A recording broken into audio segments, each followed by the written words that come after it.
नमस्कार साथियों, आपका स्वागत है हमारे चैनल स्टडी विद मास्टर जी में। और आज की इस वीडियो में हम बात करने वाले हैं समाचार लेखन के बारे में। समाचार लेखन को समझने से पहले हम समझते हैं कि समाचार क्या होता है। समाचार किसी भी ऐसी ताज़ा घटना, विचार या समस्या की रिपोर्ट होती है जिसमें अधिक से अधिक लोगों की रुचि हो या जिससे अधिक से अधिक लोग प्रभावशाली हो रहे हों या जिन पर अधिक से अधिक लोगों का प्रभाव पड़ रहा हो। तो ऐसी घटना या ताज़ा घटना को, विचार को या समस्या को हम समाचार कह सकते हैं। समाचार के लिए नवीनता का क्या महत्व है, यानी नवीनता है जो नयापन है वह क्यों जरूरी है। समाचार के लिए नया या न्यू होना आवश्यक है। प्रायः हर समाचार पत्र के लिए पिछले 24 घंटों में घटी सभी घटनाएं समाचार बनती हैं, यानी पिछले 24 घंटों में जो भी घटनाएं हो चुकी हैं वह समाचार हैं आज के लिए। 24 घंटों से अधिक बासी होते ही वह समाचार पुराना हो जाता है। इस प्रकार की समाचारों को हम डेडलाइन कह सकते हैं, यानी 24 घंटों से ज़्यादा अधिक पुराना समाचार है उसे हम डेडलाइन कहेंगे। तो अब देखते हैं समाचार के लिए निकटता का क्या महत्व है। निकटता क्या है? समाचार के लिए आवश्यकता है कि वह अपने पाठकों के जीवन से निकटता से संबद्ध हो, यानी उनके करीब हो, उनके आसपास की घटनाएं ही हो। कोई समाचार उसके पाठकों के स्थान, प्रांत, गली मोहल्ले, संस्थान, परिवार, उसी से मतलब रिलेटेड हो, जितना उतना ही उसका महत्व उस पाठक के लिए बढ़ जाएगा। दिल्ली के लोगों के लिए जितनी रुचि दिल्ली में होगी उतनी अन्य किसी नगर में नहीं हो सकती। अमेरिका में होने वाली घटनाओं की रुचि दिल्ली वासियों से संबंधित होगी तो वह भी दिल्ली वासियों के लिए एक खिंचाव का काम करेगी। यानी अमेरिका में अगर कोई दिल्ली की बात हो रही है तो दिल्ली वाले उसको सुनने चाहेंगे कि क्या बात है और क्यों हमारे बारे में चर्चा हो रही। तो कितना उसके करीब है समाचार उस जगह के लोगों के लिए, उतना ही निकटता का महत्व हो जाता है। अब है कि समाचार के लिए प्रभाव क्षेत्र की क्या भूमिका है। समाचार बनने के लिए आवश्यक है कि वह समाज के बड़े वर्गों को प्रभावित करे, यानी बहुत बड़ा समाज का जो वर्ग है वह उससे प्रभावित हो। केवल 150 लोगों को प्रभावित करने वाले समाचार में किसी को भी रुचि नहीं होती। ना ही समाचार पत्र में ऐसे समाचारों को छापते हैं। पूरे समाज को प्रभावित करने वाले समाचारों को सदा ही मुख्य पृष्ठ पर रखा जाता है, यानी कोई अगर बहुत बड़ी बात है जिससे पूरा समाज प्रभावित हो रहा है तो वह न्यूज़ सबके लिए है और उसको हेडलाइन बनाकर मुख्य पेज पर छापते हैं। समाचार के लिए जन रुचि का क्या महत्व है, यानी जनता की रुचि का क्या महत्व है।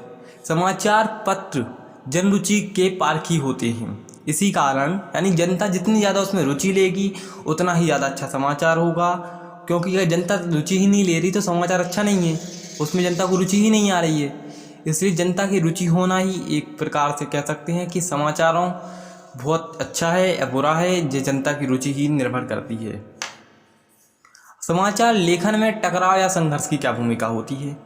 लोगों की रुचि युद्ध, संघर्ष, चुनावी हार जीत, खेल के परिणाम आदि होती हैं। इसलिए युद्ध, चुनाव परिणाम, परीक्षा परिणाम आदि को लोग बड़े ध्यान से पढ़ते हैं। यानी जहाँ पर कोई एकदम टकराव की बात हो, लड़ाई की बात हो, वहाँ पर लोगों का इंटरेस्ट थोड़ी बढ़ जाता है। कौन टीम जीती, कौन टीम हारी, कौन चुनाव जीता, कौन चुनाव हारा, इस तरीके की बातें लोगों को आकर्षित करती हैं। इसलिए टकराव या संघर्ष की भूमिका अधिक होती है। समाचार लेखन में महत्वपूर्ण लोगों की क्या भूमिका होती है। अब मान लीजिए हम कोई गली मोहल्ले के लोग व्यक्ति की बात छापते हैं, कोई नहीं सुनना पसंद करेगा, पर वहीं पर हम छाप दें ओबामा के बारे में और प्रधानमंत्री मोदी के बारे में या किसी के बारे में भी लिख दें तो उसमें लोगों का इंटरेस्ट ज़्यादा होगा। इसी प्रकार से महत्वपूर्ण लोगों की भूमिका इसलिए इम्पोर्टेंट होती है क्योंकि लोग उसके बारे में ज़्यादा से ज़्यादा जानना चाहते हैं। ठीक है, तो अब इसके बाद देखते हैं समाचारों के लिए अनोखापन कितना महत्व है। कितना अनोखापन महत्व है। अनोखा यानी एक यूनिक पर्सनैलिटी क्यों जरूरी है उसके लिए। अनोखापन विविध, नए और अद्भुत समाचारों को जन्म देता है। जैसे किसी विचित्र बच्चे का पैदा होना, कहीं गणेश जी की मूर्ति द्वारा दूध पीना, कहीं भूत प्रेत का साया होना। ऐसी अनोखी अनोखी खबरें जिसमें लोगों का इंटरेस्ट बहुत ज़्यादा हो। अनोखे समाचार में लोगों की रुचि गहरी होती है।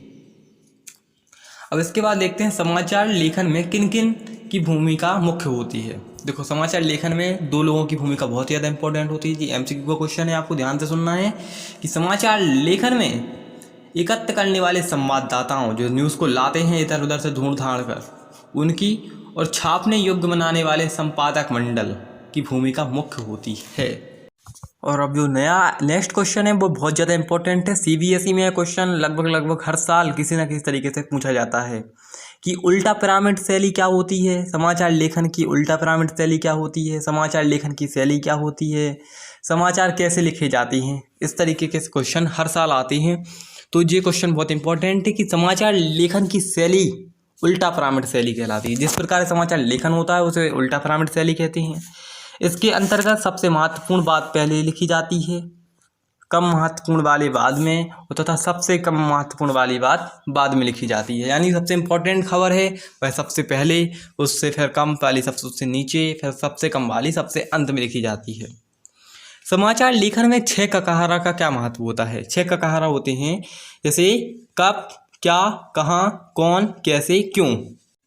जो क्वेश्चन है कि समाचार में कितने अंग होते हैं, समाचार लेखन में कितने अंग होते हैं। तो समाचार लेखन में 3 अंग होते हैं। पहले आता तो टाइटल यानी शीर्षक क्या होता है उसका, फिर इंट्रो यानी मुखड़ा पूरा, फिर उसके बाद बॉडी या निकाय। ठीक है, तो अब मुखड़े में क्या क्या आता है, यानी इंट्रो में कौन कौन सी सूचनाएं आती हैं। तो आपको सीधी सीधी बात रखना है कि इंट्रो में क्या, कब, कहाँ, कौन की सूचनाएं दी जाती हैं।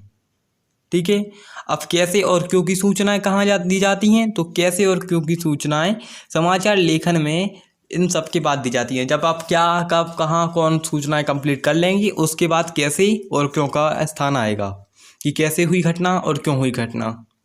और इंट्रो में आपको हमेशा ये बताना है कि क्या घटना हुई, कब घटना हुई, कहाँ घटना हुई और किसके द्वारा या कौन ने घटना की। और उसके बाद फिर आपको बताना है कैसे हुई और क्यों हुई। ठीक है, तो समाचार लेखन को अपन ने कंप्लीट कर लिया है। इसकी नेक्स्ट वीडियो में समाचारों की विभिन्न माध्यमों की विशेषताओं को समझेंगे। Thank you for watching video till and.